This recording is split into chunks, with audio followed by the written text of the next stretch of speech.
পরিস্থিতি, civil volunteer arrest হচ্ছেন, কি বলবেন? না, প্রথমত যে ঘটনাটা ঘটেছে অত্যন্ত নরকীয় আমি বলবো, মর্মান্তিক।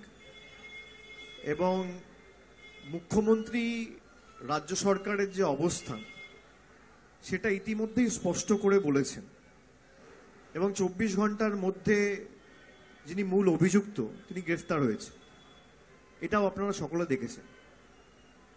এখন আমাদের দেশের আইন এমন যে আমরা অনেকে চাইলেও কিছু করতে পারি না, আমাদের আইন হাত বেঁধে রেখেছে। এই সমস্ত ঘটনা যারা ঘটায় তাদের সমাজে থাকার অধিকার নেই, কিন্তু দেশের আইন এমন আপনি কিছু করতে পারবেন না। ট্রায়াল হবে, দোষী সাব্যস্ত হবে, তারপর আইদার তার ফাঁসি হবে, নইলে যাবজ্জীবন কারাদণ্ড হবে, নইলে অন্য কোনো বিচার ব্যবস্থা তার বিরুদ্ধে যা ব্যবস্থা ঘোষণা করবে তাই হবে। কিন্তু আজকে যারা এই ঘটনাটা ঘটিয়েছে, সে পুলিশ না ইঞ্জিনিয়ার, না খেলোয়াড়, না রাঁধুনি, না আর্কিটেক্ট, না শ্রমিক, না কৃষক। একটা ধর্ষকের তো কোনো জাত হয় না, সে ধর্ষক।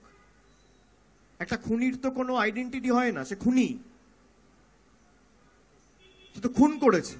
যে ধর্ষণ করেছে সে পুলিশ না ডাক্তার, না আর্কিটেক্ট, না শ্রমিক, না কৃষক।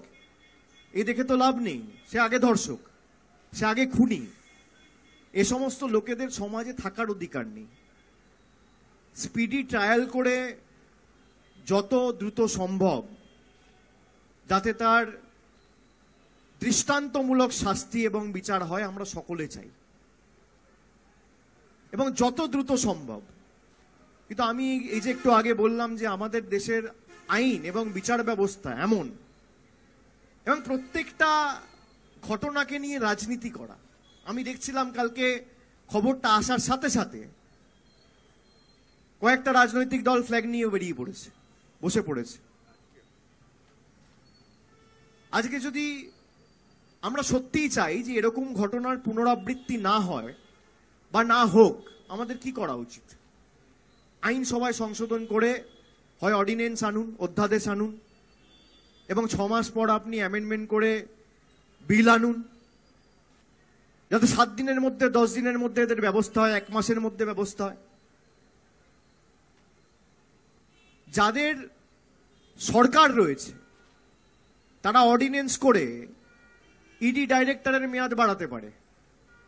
তা অর্ডিন্যান্স করে এই বিল আনতে, অর্ডিন্যান্স করে একজন ধর্ষক বা একজন খুনির যাতে 7 দিনে বিচার হয় এই অধ্যাদেশ আনতে পারে না কেন? চাইলে তো আনা যায়। যারা বিজেপির ফ্ল্যাগ নিয়ে বসেছে তাদের কাজ কি? তাদের উচিত তাদের যে দল ক্ষমতায় রয়েছে, তাদের যে নেতৃত্ব রয়েছে, তাদের সকলকে চিঠি লিখে তাদেরকে বলা যে আপনারা এমন একটা আইন আনুন যাতে 7 দিনে এরকম দোষী ধর্ষক খুনিদের বিচার হয়। তৃণমূলের উচিত কি? তৃণমূলের উচিত সেই বিলকে সমর্থন করা। কংগ্রেসের উচিত কি? সেই বিলকে সমর্থন করা। সিপিএম এর উচিত কি? সেই বিলকে সমর্থন করা। না করে আমরা রাজনীতি করছি। আমাদের সমাজ এমন যে কোনো ঘটনা না ঘটলে আমাদের ঘুম ভাঙে না। নির্ভয়া হয়েছিল 2012 সালে দিল্লিতে, আপনি বলুন তো। তারপরে একের পর এক ঘটনা, সে উত্তরপ্রদেশে ঘটুক, মহারাষ্ট্রে ঘটুক, কর্ণাটকায় ঘটুক, গুজরাটে ঘটুক বা বাংলায় ঘটুক, সমাজের পক্ষে তো লজ্জাজনক, দুর্ভাগ্যজনক, নরকীয়। কেন 5 বছর 6 বছর লাগবে ট্রায়াল হতে? আজকে যেই ঘটনাটা ঘটালো, আপনারা মনে করেন তার সমাজে বেঁচে থাকার অধিকার রয়েছে? একজন মায়ের কোল খালি করলো, একজন বাবা তার কন্যা হারালো। একজন বাবার কাছে তার কন্যার দাম কি একজন বাবাই জানে। একটা মায়ের কাছে তার সন্তানের দাম কি, তার মেয়ের দাম কি, তার ছেলের দাম কি একজন মা জানে। তার যদি ভাই থাকে সে দিদি হারালো, বা বড় দাদা থাকে সে বোন হারালো। এর বিচার কি করবে? এর বিচার করবে রাজনৈতিক দলেরও যেমন দায়িত্ব রয়েছে, সংবাদ মাধ্যমেরও দায়িত্ব রয়েছে, জুডিশিয়ারিরও দায়িত্ব রয়েছে, লেজিসলেটরেরও দায়িত্ব রয়েছে, সবার দায়িত্ব রয়েছে। সমষ্টিগতভাবে সবাইকে করতে হবে। সবকিছু নিয়ে রাজনীতি কেন? বিজেপির ফ্ল্যাগ ধরে বসে পড়লো সঙ্গে সঙ্গে, কি না সিবিআই দাবি চাই, সিবিআই ইনকোয়ারি করতে হবে। সিবিআই ইনকোয়ারি করে মেয়েটা ফিরে আসবে যার প্রাণ গেল? আপনি আশ্বস্ত করে বলতে পারবেন যে এর পুনরাবৃত্তি হবে না, যারা বিজেপির ফ্ল্যাগ নিয়ে সিপিএম এর ফ্ল্যাগ নিয়ে করছে? আমি তো বলছি আমাদের ঘুম ভাঙে না একটা ঘটনা না ঘটলে। এটা যদি উত্তরপ্রদেশ হতো, ডেড বডিটাও পাওয়া যেত না। হাতরাসে কি হয়েছিল মনে আছে?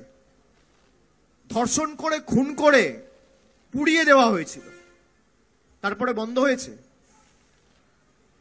আমাদের দৃষ্টিভঙ্গিতে যদি আমরা পরিবর্তন না আনি, আইনসভায় যদি আইন আমরা তৈরি না করি, কোনোদিন এর পরিবর্তন হবে না।